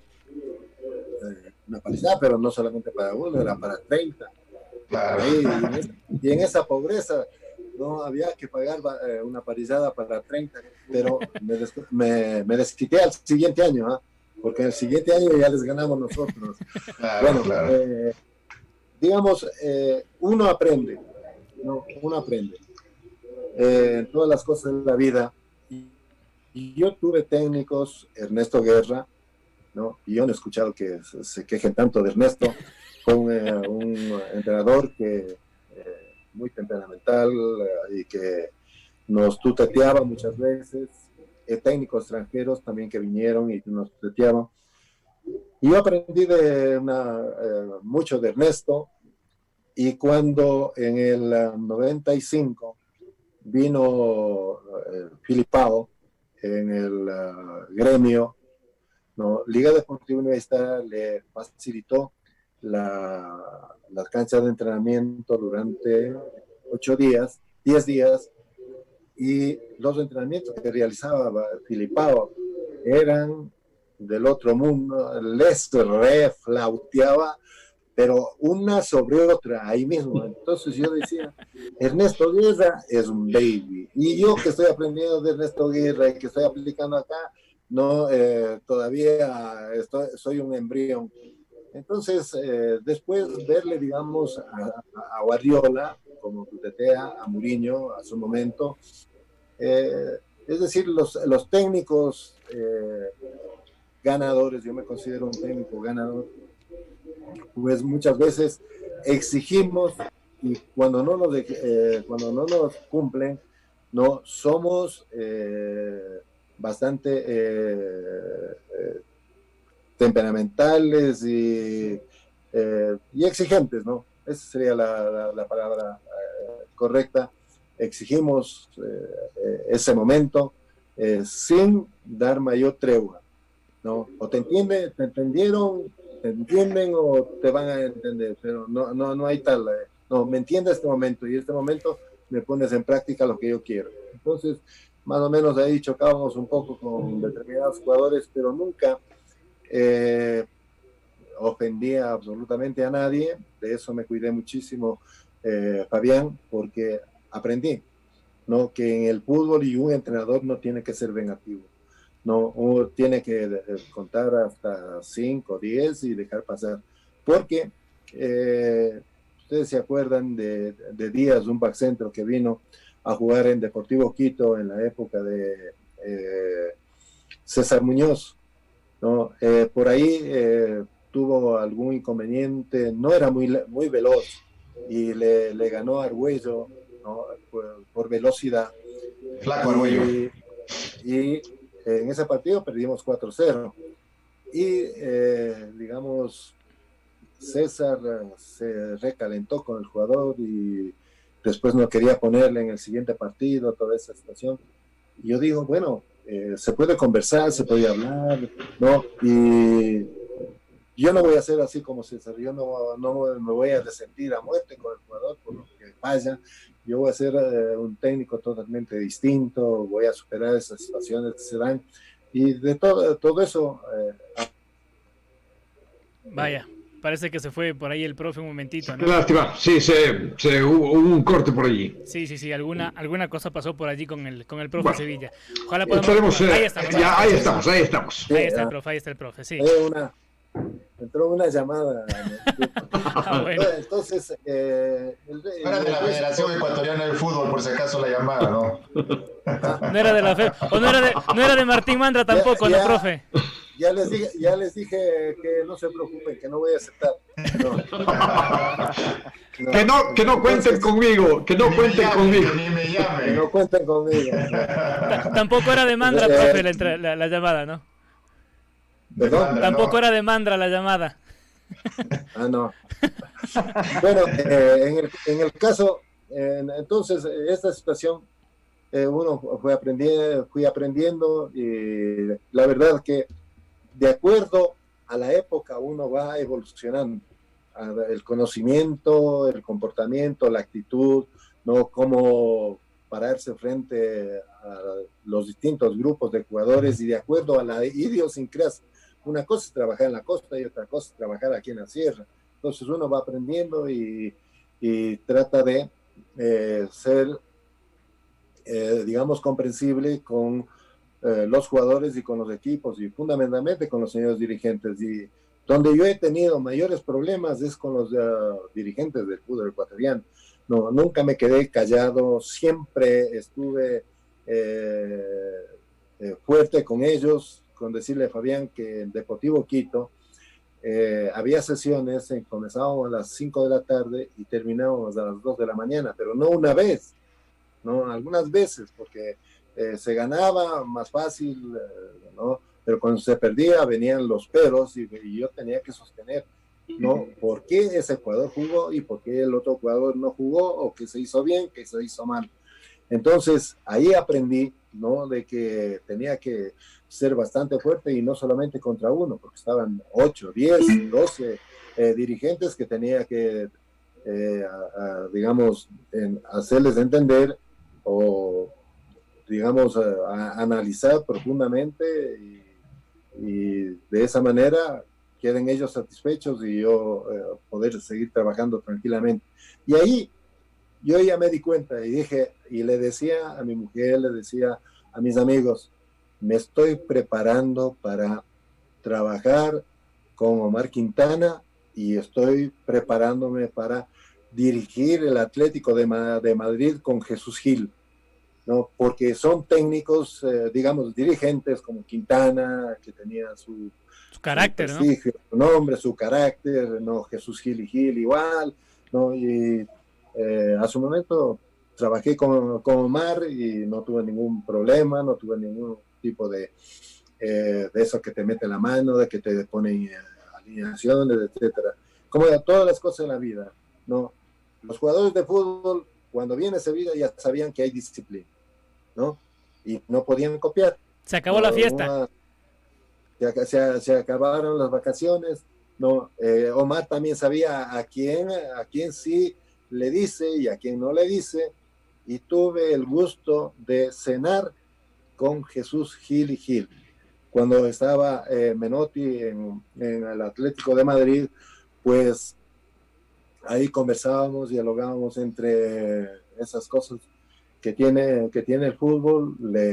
Era amigo de Isidro Romero, entonces me preguntó de Isidro Romero, si le conocía, qué clase de relación yo tenía con Isidro, y también me invitó a que me pase, digamos, al hotel donde estaba concentrado el Atlético de Madrid, ¿no? Que estaba en el Chamartín, y me dijo a Sevilla que le cobren solamente el 50%, el 50% de 300 euros, de los 150 euros, ¿no? Y había que conseguirse de toda la cuenta, ¿no? Para estar ahí. Entonces, esas son cosas que se va aprendiendo uno y después lo pone en práctica. Profe. Es decir, el Carlos Sevilla que conoció Fabián, el que trabajé los primeros años en Deportivo Quito, el que estuvo en Liga, el que estuvo en Emelec, el que estuvo en Green Cross, Green Cross, en Nacional, siempre fui cambiando. No, nunca, es más, cuando tuve que volver a Deportivo Quito, esos jugadores ya no me conocían, ¿no? O cuando volví a Nacional ya no me conocían. Es decir, profe, cambió, no cambió, es que había que evolucionar. Ah. Profe, y eso justamente le quería consultar porque ustedes, por ejemplo, Recuerdo conocido justamente, generalmente sí, como un entrenador muy, muy serio, por allí un entrenador por allí enojón, ¿no es cierto?, en algunas cosas, muy disciplinado, por supuesto. Pero cuéntenos también alguna anécdota que tenga en cambio en la que haya convertido esa seriedad, quizás esa rectitud, en algo muy gracioso, en algo jocoso, algo que le haya pasado en algún vestuario. De seguro se cruzó por allí con algún jugador o algún dirigente, algo le habrá pasado en algún momento, alguna anécdota que le quede en la mente, ¿no? Y que diga, esto nunca me voy a olvidar por lo curioso que fue, por lo gracioso que fue, y que evidentemente nadie sabe, ¿no? Porque las cosas a veces en el camerino se quedan allí, se quedan para siempre en el camerino, exactamente. ¿Qué recuerda, profe? A ver, lo de Mandra, primero. Ya. Yo le contrato a Mandra para el Azogues, y viene el empresario y me pone una serie de jugadores ahí, ¿no? Que estaban, digamos, por la cantidad de dinero que Azogues podía pagar. Le digo, ¿y qué otros jugadores tienes? Y me dice, no, es que tengo otros jugadores de mejor nivel, todo eso, y me pone ahí a Mandra. Y le veo, digamos, en los videos que Mandra le hace gol a River Plate, a Boca Junior, a San Lorenzo, todo. Le digo, ese jugador quiero. Ese jugador que hace goles a los equipos grandes, ese me va a servir a mí. No, pero ese cuesta mucho, que eso, entonces haz el favor de irte. No. Entonces, ahí llegamos a un entendimiento, le hice bajar el sueldo sobre Mandra y le pudo contratar el Azogues. Entonces ahí me respondió Mandra, le traje a Deportivo Quito y lo que sobre él, digamos, las dos situaciones que manifiesta, que se enojó conmigo, ¿no? En verdad se enojó porque yo tengo bien claro, yo no puedo dar ventaja a ningún equipo poniendo jugadores lesionados. Y Martín se lesionó frente a Barcelona cuando empatamos 1-1 con gol de Andrisi. Él fue a buscar una pelota en el segundo poste y se golpeó, digamos, sus costillas contra el parante. Y ahí le comenzó a doler. Y yo en algún momento me lesioné también de las costillas y sabía cuál es el dolor que tiene Martín, pero él quería jugar, ¿no? Entonces yo le hice entrenar, pero el momento que hizo un determinado gesto, no, se retiró, me dice, profe, me duele. Le digo, tranquilamente, recupérate. Ese partido no jugó. Y Calderón hizo un gol. Entonces yo tenía que, digamos, afirmarle en la alineación el siguiente partido a Calderón. Y el que iba a ir al banco era Martín. En el siguiente partido no tuve problema, pero ya jugábamos el partido casi final, que fue frente a Macará. Entonces Martín quería jugar y me dice, profe, yo soy el goleador del equipo, yo tengo 17 goles, ¿no? Este partido quería comenzar jugando. Te digo, te llevo a la banca, no hay ningún problema, ¿no? Si vas a jugar, ahí veremos de acuerdo al desarrollo del partido. Entonces ahí se puso bravísimo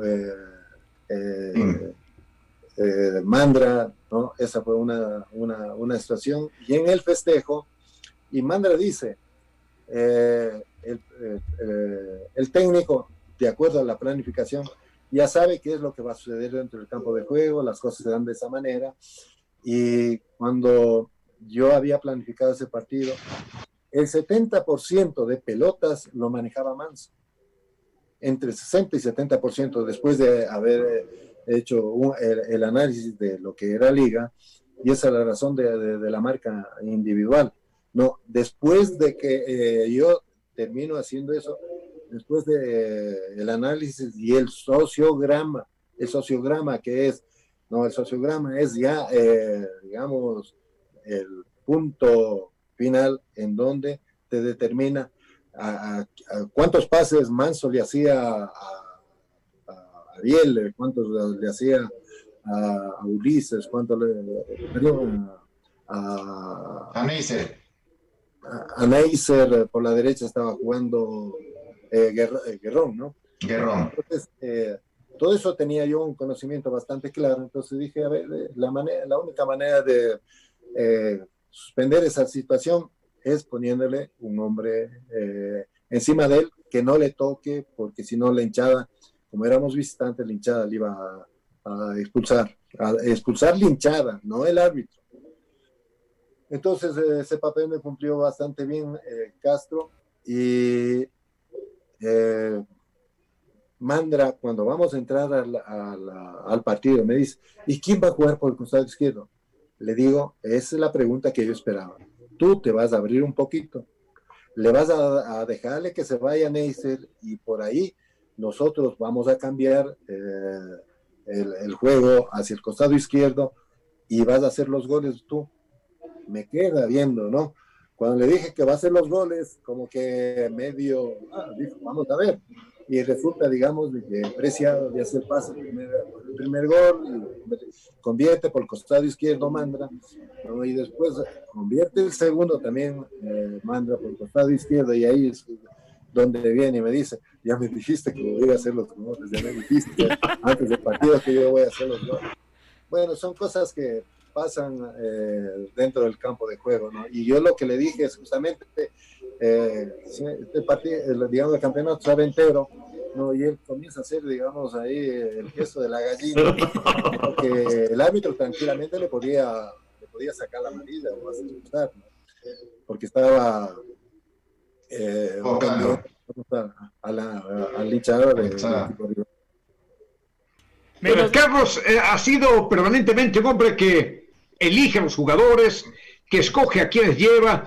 Para el título del Deportivo Quito, precisamente, hubo gente que inclusive criticaba que está llevando jugadores que eran rezagos de otros equipos que ya estaban hasta sin jugar y que habían sido rechazados en otros equipos, y sin embargo armó el equipo campeón con una confianza absoluta. Pero todo ese recorrido que ha hecho Carlos Sevilla, cierto es que tiene una gran aceptación por parte de jugadores que saben perfectamente quién es, la capacidad de técnico que es Carlos Sevilla, cosa que no sucede en cambio con dirigentes. Y no solamente del caso tuyo, Carlos, sino del técnico ecuatoriano. ¿Qué pasa? ¿Qué crees tú? ¿Que el técnico ecuatoriano ha perdido confianza? ¿Que el dirigente del fútbol ecuatoriano ahora no cree mucho en las posibilidades, en los conocimientos, en la experiencia y los títulos que han conseguido? Está el caso de Carlos Sevilla, de Ernesto Guerra, de otros técnicos, y que realmente no les ha servido realmente como una carta de presentación cuando vienen técnicos del extranjero sin mayor historia, inclusive vienen a hacerse técnicos en el Ecuador y tienen todo el respaldo. ¿Qué crees que está pasando con el dirigente ecuatoriano? ¿Será falta de confianza? Mira, más que falta de confianza, no todos los dirigentes, muy pocos, pero en cambio el resto, la mayoría de dirigentes del fútbol ecuatoriano, el orgullo de su equipo, que lo ha conseguido, que tiene, no le regala, no le defiende y lo entrega de una manera muy infame a una persona sin experiencia, puede ser nacional o extranjero. Eso no, el hincha no debe perdonarle a un dirigente. El poco orgullo que tiene ese equipo de fútbol, no, es darle lo mejor. Eso es lo que quiere el hincha, que tenga un buen técnico, unos buenos jugadores. Es lo que no que vengan, digamos, a experimentar en esos equipos. Lo otro te digo que Patricio, nunca será fácil, ¿no? El tema con el entrenador ecuatoriano, cómo desenvolverse, cómo desempeñarse dentro del el fútbol ecuatoriano, pues nos han creado una mala imagen, ¿no? Porque lamentablemente, esto rapidito nomás, no tenemos una agremiación, no podemos tener una agremiación como lo tienen los señores árbitros. Los señores árbitros hoy dirigen, pitan, no por qué. Están organizados. Antes ¿no? Venían los técnicos extranjeros, los árbitros extranjeros y dirigían los mejores partidos del campeonato. Entonces, eso se frenó, ¿no? Mediante la agremiación que hoy tienen ellos. Y decirte, ¿cómo era la pregunta? Una parte de la que me hiciste, Patricia, sobre si falta confianza de los dirigentes en el técnico ecuatoriano. ¿Qué pasa con los dirigentes en relación al respaldo que deben dar al técnico ecuatoriano? Si en otros países se nota precisamente la preferencia que tienen por los técnicos nacionales, y tratando de la selección nacional, mayor razón todavía, Carlos. Mira, el fútbol, ¿qué es lo que hay que formar? Un equipo de fútbol. Y hay que trabajar en equipo. Las grandes empresas, ¿a quién contratan o cómo se forman? Con el amigo, con el conocido, con el mejor gerente, etcétera, ¿no? Se forman las grandes empresas. Los equipos de fútbol, los señores dirigentes tienen que tratar de conformarle con el mejor técnico, con los mejores jugadores y formar un equipo de trabajo. Ese equipo de trabajo, lamentablemente, no lo conforman, peor todavía, con técnicos ecuatorianos, porque al dirigente ecuatoriano de fútbol no quiere descubrirse. Es igual que el jugador de fútbol. No quieren descubrirse. No quieren descubrirse que no saben de fútbol. Una cosa es ver fútbol y otra cosa es saber de fútbol. Entonces, no quieren, no hablan, no opinan con el técnico ecuatoriano, y al técnico extranjero le escuchan y creen que eso es lo correcto, lo que está bien. Es decir, muy pocos son los dirigentes que pueden refutar en el fútbol ecuatoriano porque tienen un conocimiento de fútbol. Lo mismo pasa con los jugadores. Los jugadores no hablan, no opinan, etcétera, no, frente al técnico, frente al resto de compañeros o frente a los dirigentes, porque no quieren que les descubran si es que tienen o no tienen conocimiento de fútbol, ¿no? Por ejemplo, hablamos del fútbol moderno, ¿no? ¿Qué es técnica? ¿No? La manera de conducir la pelota, ¿no? Y entregarle en las mejores condiciones posibles al compañero. Técnica en el fútbol moderno, ¿qué es? ¿No? Que el jugador entregue en las mejores condiciones y domine la pelota con cualquier parte del cuerpo, ¿no? Y le entregue a su compañero. ¿Qué se añadió? Con cualquier parte del cuerpo que antes no había.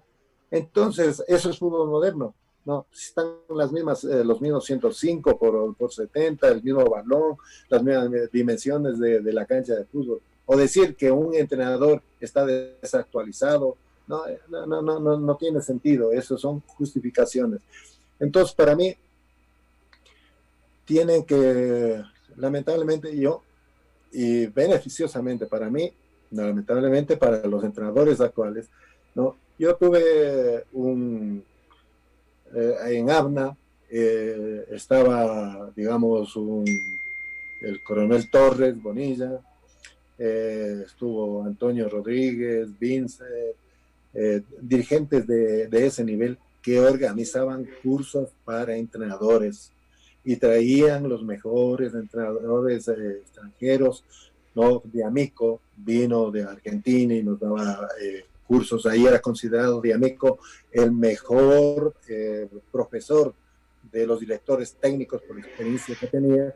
Y como él, nos traían técnicos y preparadores físicos europeos, ¿no? Y de esa manera nosotros recibíamos conocimiento, porque esa también es una labor del dirigente del fútbol ecuatoriano, no preocuparse de capacitar a sus dirigentes y también a los entrenadores con la finalidad de que el fútbol que se pueda practicar sea mejor. Lamentablemente, esa comisión académica que hoy está en el fútbol ecuatoriano no funciona.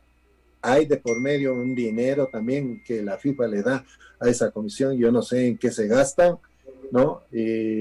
Pero no se preocupan de capacitarnos, ¿no? A los árbitros, cuando por A o B pitan mal, entonces les traen un Profe, técnico. y eso que hay un digamos, instituto, ¿no? Y eso que hay el Instituto de Técnicos de la Federación también, ¿no? Pero bueno, ¿no? parece que por allí no hay... Eso es una estación, digamos, es un engaño, ¿no? Para mí, porque no están registrados ni en el CNCIP, ¿no? Hay muchas promociones que no están registradas, que no pueden trabajar, y hoy se necesita tener el certificado, ¿no? Aprobado por el CNCIP para sacar el carnet de Conmebol y poder dirigir. Entonces, es un serio problema el que tiene la ecuatoriana de fútbol, ¿no?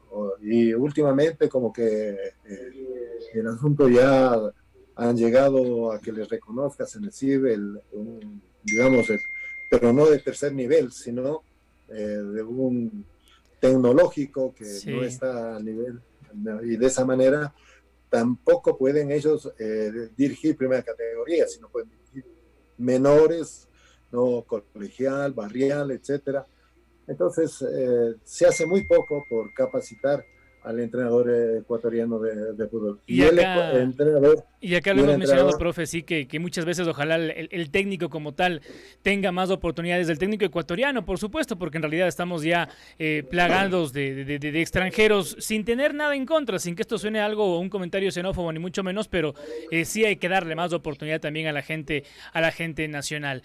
Profe, realmente agradecerle por este tiempo, ¿no? Se nos va cortando por allí el tema tiempo, tiene un límite, pero ha sido enriquecedor totalmente, ¿no? El conversar con usted, además de ameno, ¿no? Compartiendo algunas anécdotas, algunas risas y conociendo un poquito más también de su historia. Anécdotas, si usted me va contando. Profe, dele usted la ultimita, por favor. A ver, estaba en el equipo de Melec y el asunto estaba muy difícil para mantenernos en la punta, ¿no? Del campeonato. Estoy hablando del año 2001. Así es que a los jugadores les digo, bueno, y es que ganamos 3-0 en Manta, ¿no? Salimos de noche y nos vamos a una discoteca y yo les armo una farra de esas de Padre y Señor Nuestro, al estilo Patricio Garrín, ¿no? Y los jugadores me dicen, seguro, profe, les digo, nos vamos a la discoteca, nos vamos a Escándalo en Manta, ¿no? A farrear ahí. Así es que los jugadores comienzan a jugar y 3-0, ¿no? Y 4-0. Entonces le digo a Cookie Juárez, le digo, yo dije 3-0. Ustedes, 4-0. Eso no se va. ¿No? Entonces ahí viene Pavel Caicedo y Carabalí Wilson me dice, profe, es que tuvimos que hacer el cuarto gol para asegurar, ¿no? Y están nosotros en la discoteca. Bueno, nos fuimos a la discoteca, todo, pero ¿cuál era el problema? El problema era que Omar, donde que se entere de esa situación, se va el técnico y se van algunos y compañía. Jugadores. Entonces, yo cuando terminamos de cenar, ¿no? Cojo el teléfono, les llamo a Omar y le digo, Omar, sabes que a mis jugadores les voy a llevar a que se diviertan en una discoteca. Te aviso, ¿no? Antes de irnos allá, para que no te vengan con chismes y no te vengan a estar cuenteando acá. Así es que vamos a estar en la discoteca, Omar, hoy en la noche. Bueno, ya tranquilo, no se quedaron hasta muy tarde. Nos fuimos y fue una diversión total, ¿no? A los jugadores. Es decir, uno tiene que también ganarse a los jugadores de cualquier modo, de cualquier manera. Es decir, no era el implacable también de que vamos a Manta, ganamos y nos regresamos. No. Si es que hay la manera de divertirse, vamos, pero había que negociar. Lo importante entre el jugador y el técnico es saber negociar y uno como técnico no le puede fallar, no le puede mentir al jugador. Es decir, tiene que cumplir. Qué bueno, profe. Realmente qué bueno que nos cuente esto. Nos íbamos a quedar sin esa anécdota fantástica. Casi se queda sin contar esa anécdota. No, así no asumo valía la culpa, invitación. profe, asumo la culpa. Oye, Dieguito, y yo quisiera saber si el profe tiene en mente hacer un libro, ¿no? Sería tan interesante conocer todas estas cosas, su trayectoria por el fútbol, por la política inclusive, en un libro que lo deje para que las generaciones que vienen, pues, sepan un poco de estas cosas tan interesantes, estas vivencias del fútbol, sus conceptos técnico-tácticos y todo eso, ¿no? Tiene que ser un libro digital, Fabián, porque hoy las nuevas generaciones que usted menciona ya solamente en el iPad, en el teléfono, ya en la computadora, ¿no es cierto? Claro, toda esa historia, Carlos, porque realmente, y hace un momento tú lo ratificabas, tú has asistido, eres amigo de muchos técnicos en Europa, has ido a España, vas a otros países, pero con tus propios recursos y actualizarte en todo lo que tiene que ver con el fútbol. Estos son detalles que lógicamente parecería que los pasan así por alto a la hora de analizar la carrera y la experiencia de un técnico, Carlos. Bueno, te digo, estaba escribiendo, ¿no?, sobre técnica táctica y lo estaba haciendo no muy rápido y resulta que comenzó a aparecer ya el internet y hoy un libro se lo puede leer en un internet. Dije, ay, se queda, esto ya no sirve. Pero mi libro, y por qué no quiero, no le escribo todavía, porque yo quiero dar o escribir mi libro con toda la verdad, puntos y señales, nombres y caiga quien caiga. Y sabes qué, ahí es donde voy a dejar claro muchos pasajes del fútbol ecuatoriano, ¿no? Y muchas novedades que se han presentado. Porque caso contrario, escribir un libro contándole anécdotas como las que les acabo de contar no tiene mayor trascendencia, ¿no? Ha habido hechos muy Polémicos. muy serios en que he tenido que portarme muy enérgico con dirigentes de otros equipos o con gente de otros equipos, no, con la finalidad de uno poder conseguir los objetivos que tiene trazado y no permitir, digamos, de que una persona que está dentro del campo de juego o fuera del campo de juego, pues vaya o corte todo ese esfuerzo, ese trabajo que hacen todos en un equipo de fútbol, ¿no? O sea, ahí estoy hablando yo de dirigentes, de árbitros, de jugadores, de etcétera, ¿no? De los guajón que en el fútbol ecuatoriano no es nuevo.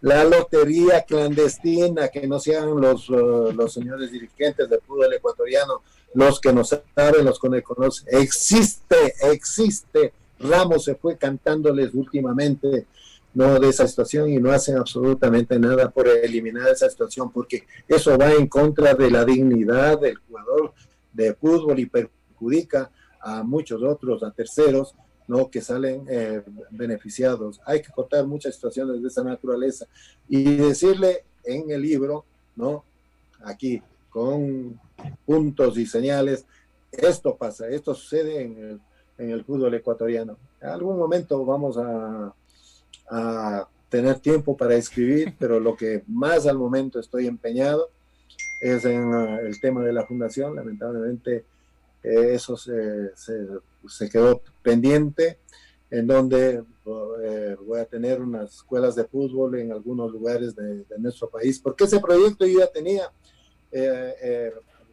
quería desarrollar cuando era técnico de la selección ecuatoriana de fútbol, ¿no?, las escuelas de fútbol en todas las provincias, y ponerla en práctica, trabajar con los jugadores jóvenes, ¿no?, y tratar de una manera, no sé qué haré, a los empresarios. Los empresarios les tengo bronca.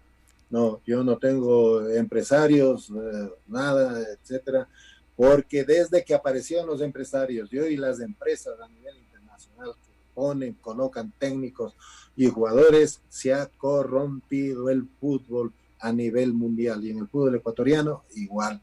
Entonces, por eso hoy ya no, los señores dirigentes ya no contratan directamente vis a vis ni al técnico ni al jugador, siempre se valen de un tercero que es el que hace horrores y barbaridades y se enriquece, ¿no? Y todos los dineros del fútbol ecuatoriano, esa empresa, sin haber hecho absolutamente nada, hoy está enriqueciéndose, para mí, de una manera dolosa, porque perjudica al jugador, perjudica al equipo, ¿no? Y encarece el producto.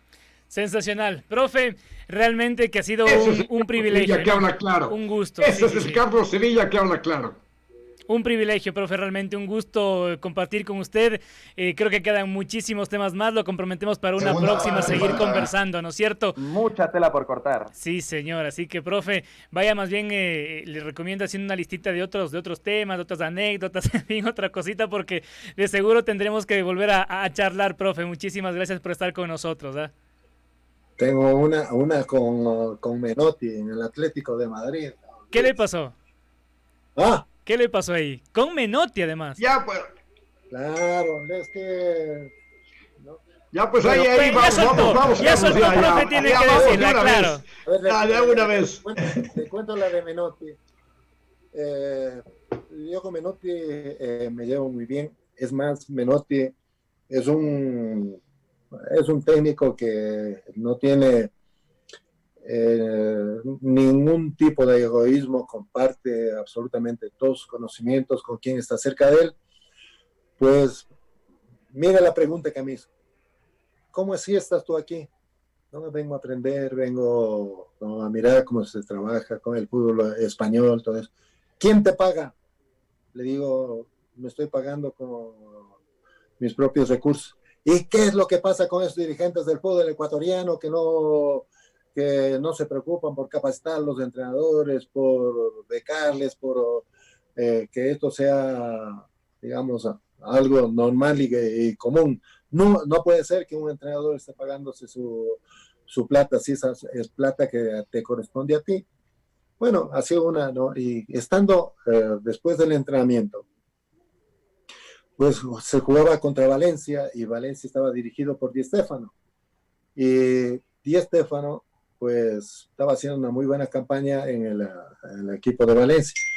Así es que Menotti sabía hacer el achique y todas esas situaciones. En ese momento estaba Julio Salinas, estaba el portugués Futre y muchos, el Goico, el que le rompió a Maradona. Goicoechea, sí, en el Atlético de Madrid. Así es que termina el entrenamiento y todo, ¿no? Y nos vamos al camerino. En el camerino de cuerpo técnico, en donde estaba solamente el Menotti, entonces entró el médico, entró digamos el espía que tenía Menotti, que le ha estado viendo el entrenamiento del Valencia y venía con todos los datos para informarle a Menotti, ¿no? Entonces Menotti le dice, a ver, ¿no? Y le entrega un folletito bien hecho, todo ahí, ¿no? Y medio como que escondiendo el folleto, le entregaba a Menotti. Entonces Menotti se saca la toalla, ¿no? Y se va a la ducha y a mí me dice, toma, ¿no? Me entrega el folleto. Y el espía se queda asombrado, loco, ahí viendo que a mí me entrega digamos, el resumen de su trabajo. Entonces yo me pongo a leer y todo, ¿no? Y veo que Di Stéfano se preocupó muchísimo en trabajar para romper la trampa del offside y de esa manera hacerle daño al Atlético de Madrid y quedó por Menotti. Entonces sale Menotti de la ducha y me dice, a ver, ¿cómo jugarías vos? ¿Cómo pondrías el equipo de Atlético de Madrid frente a Valencia ahora que ya sabes qué es lo que va a hacer Di Stéfano? Le digo, César, como primera cosa, los primeros 10 minutos no hago el achique porque han trabajado eso durante toda la semana. Y si te rompen el achique o me rompen el achique, no, fatal. El concepto está más o menos, me dice, pero ¿sabes qué? tienes que ser fiel a tu filosofía, tienes que seguir trabajando y ponerle al equipo como se ha trabajado durante la semana. Nada de improvisar, nada de cambios. Y resulta que vamos al partido y en el minuto 2 no le rompe la trampa de los Valencia y pum, le hace el gol, ¿no? Y ganaba 1-0 el equipo de Valencia. Bueno, empató Salinas y Futre hizo el segundo gol y ganamos 2-1. Entonces en el camerino, ¿no? Voy y le digo, felicitaciones, no, flaco, sabes que estuviste muy bien, todo. Me dice, ¿sabes qué? Tenías la razón, tenías toda la razón, no había que achicar los primeros minutos. ¿No? Lo sorprendieron. No estrategia, me dice. No, así es que anécdotas como esas, ¿no? Vale la pena, ¿no? Compartirlo. Claro que sí, profe. Realmente sensacional, y es que conversar con una persona de fútbol como usted, bueno, realmente que es realmente admirable, ¿no? Un lujo para nosotros, profe, el haber contado con usted. Muchísimas gracias una vez más y de seguro habrá una próxima oportunidad, ¿eh? Bueno, esperar, digamos, de que hagan tiempito ahí, ¿no? Un espacio para poder seguir hablando de esto que es hermoso el fútbol. Para mí ha sido un gusto estar con Patricio, con Fabián, con Mauricio y contigo, Diego, y a la afición un saludo, ¿no? Muy cordial, y a la hinchada Deportivo Quito decirle que se mantenga unida. No hay todavía un proyecto serio, eso hay que elaborarlo, hay que poner en práctica para que salga. No puede estar un equipo con una hinchada de esos quilates y con la trayectoria de Deportivo Quito sumido en la segunda categoría y con todos los problemas que tiene. Así es que eso es una tarea que todos quienes estamos cerca de Deportivo Quito tenemos que tratar de sacarle adelante. Así es que, Patricio, ¿no? También te corresponde a ti lo que te toca como hincha del Deportivo Quito y miembro de G16, no te olvides. No, ya, no, cuando tú vayas de dirigente del Deportivo Quito, ahí conversamos. Muy bien, no, muy bien. Ahí estamos, una reunión tipo Zoom ahí, con ahí, algunos dirigentes del Deportivo Quito para ahí te tengo algunos juveniles, Ya, ahí tienes un equipo, el equipo positivo te llevo ahí. ¿No? Del armaje de los equipos que me preguntaste también. Claro. En mis 33 años creo que armé, a ver, los extraterrestres, porque se fueron todos los que ganaban $20,000 y $25,000 ahí, y comenzamos a jugar con jugadores de $800 y $1,200 en MLE. Es trabajo de Quintana, ¿no? En el Azogues armé yo el equipo y estuvo peleando los primeros lugares. El Espoli, ¿no? También del 94, donde fue sensación, y porque el general Guido Núñez le pusieron la cascarita o el serrucho y dejó la comandancia de la policía, no fuimos campeones. Otro Green Cross también, profe. El Green Cross fue una de las mejores campañas manavitas, ¿no? Sí, de Green Cross, ¿no? También que le reestructuramos en el año 93. Deportivo Quito del 2008, ¿no? Que son los equipos así que yo he tenido la oportunidad de armar. Después llegó a todos los equipos el Sastre Sevilla, que tenía que coser y parchar los equipos de fútbol para que puedan ser competitivos en el fútbol ecuatoriano. Así es, profe. Bien, maestro.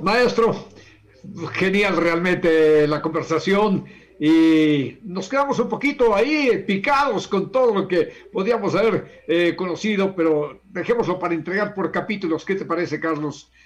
Porque realmente qué valioso, qué interesante. Entonces ya estamos armando el libro que voy a escribir, ¿no? Indudable.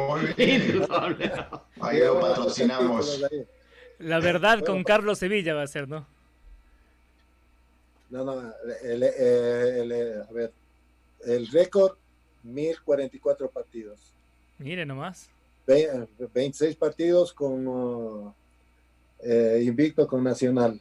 Más de 460 juveniles que les hice jugar en primera categoría. Y me refiero a los jugadores que les hice debutar en el fútbol, que tenían menos de 16 años, como Alex Aguinaga, Otilino Tenorio, por ahí se me escapan unos cuantos, ¿no?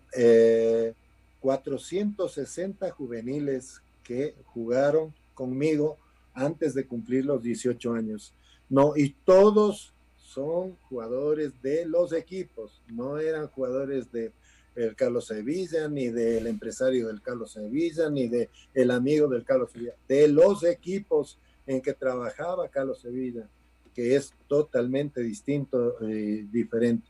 ¿Y sabes para qué quiero volver al fútbol de primera? Para votarles a todos los entrenadores de las divisiones menores que hoy cobran plata a los padres de familia por hacerles jugar en las divisiones menores. Es decir, ya no se trabaja con el concepto que comenzamos en esa entrevista. Para hacerles jugar o para inscribirles, les cobran plata. Hoy tiene ya un nombre. Está institucionalizado no solamente en Ecuador, sino a nivel mundial. Se llama peaje. Si es que no sabían, anótenle esa palabrita mágica. Qué tremendo, Carlos. No, ese libro no hay que perderse, pero nos cuentas la previa, nos cuentas acá previamente. Ahí te pongo, ya te digo, a este jugador para que le inscriban pagó $3,000. Wow. Este otro para que juegue ganó 5,000, digamos, tuvo que pagar $5,000. Este para integrar la selección juvenil, sub 15 tanto, la 17 tanto, ¿no? Todas esas situaciones ya están en los equipos de la selección de primera categoría también, ¿no? Empresarios, ¿no? Inescrupulosos que comenzaron a pagar para que pongan a sus jugadores ahí. Increíble, increíble realmente. Y este tipo de historias no se saben, ¿ah? Y esos hay que contarlas, pero con un cafecito, ¿qué le parece, profe, la próxima, no?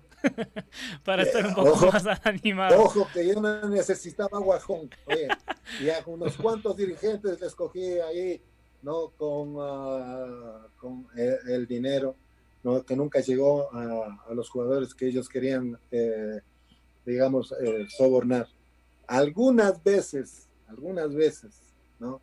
Esa situación. Tengo bien clarito, ya está, tengo una grabación también de seguimiento que les hicimos en una ocasión en el equipo de fútbol. No las pierda, profe, no las pierda. Qué genial, qué genial. Que no se borre. Que no se borre. Profe, muchísimas gracias. Digital, ¿no? Profe, bueno, un fuerte abrazo. Muchas Carlos, gracias. Realmente muy contentos de haberte tenido. Un abrazo. Bueno, ahí está, se fue el profe también. Entonces, qué charla, ¿no? Qué charla realmente sensacional, magnífica con el profe Carlos Sevilla. Espectacular, realmente. Yo creo que, bueno, charlas como estas hay que saberlas aprovechar en todo aspecto, ¿no? Dicen que el que mucho se despide, pocas ganas tiene de irse, ¿no? Y al profe estuvimos no queriéndolo echar. Podríamos seguir un programa más siquiera, ¿no? Sí. Y no es que queríamos echarlo, ni mucho menos, pero por allí el tiempo se nos consumía y no podíamos continuar más con la entrevista.